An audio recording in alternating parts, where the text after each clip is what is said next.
Μοιράστηκαν τη σκηνή του Μεγάλου Μουσικής Θεσσαλονίκης, παρουσιάζοντας τις ιδιαίτερες ικανότητές τους στο χορό, στο τραγούδι και στο θέατρο.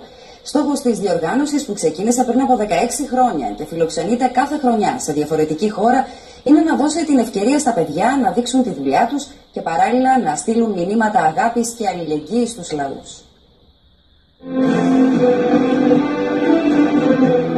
Με την καθιερωμένη παρέλαση των παραδοσιακών φορεσιών από τις χώρες που εκπροσωπούνται στο φεστιβάλ, περισσότερα από 80 ταλαντούχα μικρά παιδιά βρέθηκαν στη Θεσσαλονίκη και στο Μέγαρο Μουσικής, παρουσιάζοντας τα προγράμματά τους στη μουσική, το χορό και το θέατρο.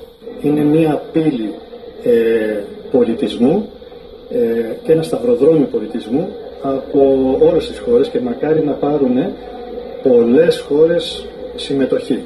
Ο στόχος είναι να μπορούν τα παιδιά να ζουν ειρηνικά, να ζουν μαζί, χωρίς κριτική και χωρίς ρατσισμό. Να είναι ευτυχισμένα και να εκπληρώνουν το όνειρό τους. Είναι ένα όνειρο. Τώρα σήμερα θα δείτε ένα όνειρο. Όνειρο παιδιών από 25 χώρες. Τα παιδιά που συμμετέχουν στις τελικές φάσεις είναι οι νικήτριες και οι νικητές των εθνικών διαγωνισμών των χωρών τους. Η Θεσσαλονίκη επιλέχθηκε ως πολύ θετική πόλη με το οικολογικό της περιβάλλον και τα παιδιά που έχουν φέρει τα δικά τους,